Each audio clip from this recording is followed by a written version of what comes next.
Moi, je pense que pour ma part, quelqu'un qui voudrait agir depuis ce que j'ai évoqué là, comme,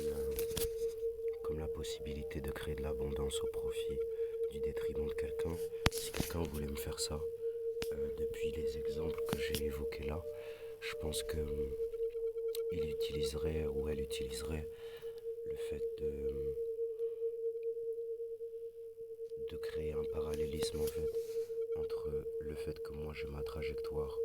sur internet et sur les réseaux, la confusion que pourrait représenter le narratif de me décrire comme le père d'un enfant dont j'ai décrit la possibilité de l'émergence du prénom. Euh, donc tu te fieras aussi aux vidéos quand on les tourne, quelles sont les références qui viennent vers moi pour comprendre si jamais c'était un axe de compréhension, en quoi c'est plus facile pour moi de parler comme ça de certaines choses, tu vois. Et c'est ça qui fait que dans la masse de tout ça, tu peux reconnaître ce qui a à être reconnu à un moment donné. Parce que, en un sens, les gens, ils te verront que depuis une enveloppe qui n'est pas vraiment ce que tu es, et dans laquelle tu pourrais déjà te transformer, sans même qu'on ait à devoir nommer réellement ce que tu as à être à un moment donné, même si toutefois ça pourrait être une manière de créer ce parallélisme en fait entre l'enfant qu'on va conditionner à ne voir son père que depuis une bulle au sein de laquelle on placerait cette bulle internet, cela arbitré par tout le narratif qui aurait été créé autour de la façon de l'avoir mis à la rue et de l'avoir mis en difficulté, séparé de sa propre famille, au travers la façon de pouvoir créer du conflit et du drame autour de cela, au travers le fait pourquoi pas d'essayer de target, de viser les plus sensibles en fait de sa propre famille, de sa propre vie, de tout essentialiser en fait et d'essayer de créer un narratif qui puisse profiter à tout le monde par le sentiment et de fantasme et de tentation que cela puisse créer, de fantasme d'un côté vis-à-vis du fait de se sentir plus fort vis-à-vis de quelqu'un qui aurait eu la force d'être aussi doux pour pouvoir être en apparence manipulable sans savoir que il était pas si naïf, et de l'autre côté et que sa douceur était un choix, et que de l'autre côté être dans quelque chose qui permettrait de conditionner l'enfant à une direction qui, pourquoi pas, en attendant, permettrait de faire passer de la drogue dans son corps, ou tout simplement de pouvoir avoir aussi le fruit de la tentation de ce que ça représente de pouvoir contrôler encore d'autres gens vis-à-vis de cela en fait. Quand il y a ce qui a été vu dans les POV spirituels qui permet de dire regardez, il aime pas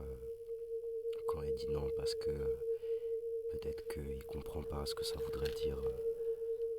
alors qu'est-ce qu'ils en ont vraiment parlé, du fait qu'il n'y a jamais eu de discussion réellement autour de ça, et pouvoir dire du coup toi t'es le prochain, tu sais très bien que lui il aimait pas que je dise non, donc moi je vais te dire autre chose encore qui va te permettre de canaliser, parce que soit à côté il y a un enfant et que j'ai déjà évoqué que lui c'était le pire vis-à-vis de ça, donc toi tu vas devoir faire attention à ça, etc. etc.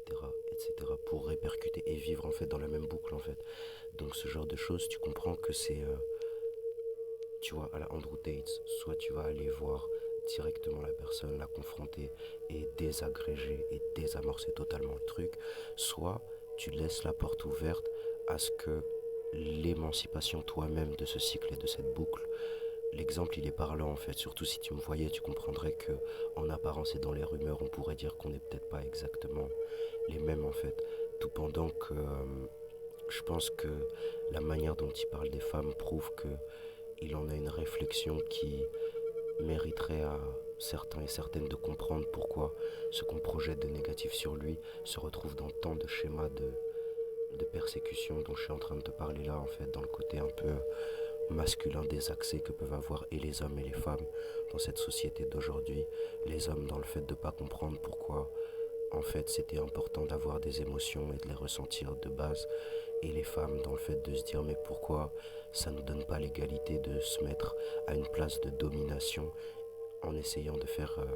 les mêmes dingueries qu'on aurait vécu vis-à-vis de ce qu'on identifierait être le masculin pour les avoir vécues, tu vois. Et pourquoi on se sent pas mieux aussi. Et donc finalement, s'émanciper de ça parce que toi tu sais où ça va ce genre de boucle, parce que tu as ressenti en fait ce type de situation et que les gens qui se vivent d'apparat vis-à-vis de ça, parce que c'est bien à un moment donné à propos d'apparence le fait de créer de l'abondance au profit du détriment de qui que ce soit, donc t'as pas forcément besoin d'aller leur prouver leur tort, sauf si cela était une façon pour toi de sortir de cette situation en fait. Parce que si toi t'arrives à arriver sur cette vidéo et te dire survivre à la rue et te dire ok je vais m'en sortir et tout, c'est bien que depuis ton enfance t'as développé quelque chose qui fait que tu as survécu même à ton enfance en fait. Donc tout ce qui te concerne toi reviendrait vers toi et en ce sens c'est depuis ce sentiment-là ou le fait de ne pas savoir que ça pourrait être une façon d'y répondre que dans un espèce de dialectique il pourrait être suffisant au terme de ce que ça veut dire la suffisance et pas le fait que ce soit assez euh, d'envisager que ce puisse être une carotte en fait, tu vois, de pouvoir essayer de mener la personne en bâton de telle et telle façon, tu vois, tout pendant que le retour de bâton induit de la passion qui est évoquée lorsqu'on est face à soi-même en fait seul, on se rend compte que chacun ne le vit pas de la même façon. Et si, toujours dans cet exemple-là, cet exemple imaginaire et farfelu, euh, il y a quelque chose qui permettrait justement à toi de te rendre compte que lorsque ce sera considéré comme étant à prendre en compte pour y trouver de la vérité, que ce soit pour toi ou pour qui voudrait chercher de la vérité sur moi ou sur ce que je vis ou sur soi au travers ce type de vidéo, personne ne pourra pas dire que c'est réel en fait. Donc finalement, moi, parlant de ce que je veux comme je me rends compte que le plus important de ce qu'il y a à faire aujourd'hui, c'est surtout de considérer que ce type de contenu est surtout à portée et à disposition de qui peut comprendre que le fait de laisser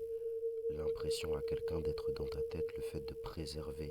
l'histoire que quelqu'un se raconte, tu vois, c'est super important parce que c'est comme ça que tu vas pouvoir faire la nuance entre ce que moi je suis en train de te dire et ce que d'autres peuvent te dire, tu vois. Je te demande pas non plus de simuler de la souffrance comme d'autres simuleraient du plaisir, mais c'est quand même dans ce jeu de représentation que tu vas pouvoir avoir une main mise en fait sur ce qui va représenter une avancée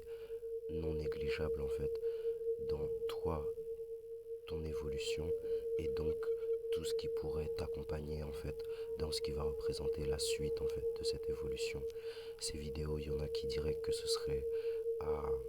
échelle de l'héritage pour l'humanité, il y en a qui diraient que ce serait à échelle de l'héritage pour l'art, il y en a qui diraient que ce serait à échelle de l'héritage pour l'instantanéité. Moi je pense que ça peut aussi servir à tous les souvenirs du futur qui écoutent ces vidéos, à nos souvenirs du futur, en vue des souvenirs futuristes et du futur des souvenirs que l'on racontera après notre passage un peu plus tard. Ainsi, aux souvenirs du futur, car rayonner libère, souvenons-nous le futur car il n'y a pas de moments ordinaires. Salutations, namasté. PS, la petite jouissance à la signature, ça montre bien que il y a énormément de gens qui sont capables de tout en fait sur base de rien pour essayer de te déstabiliser. Donc prends pas tout personnellement, ni trop au sérieux, ok? Bisous.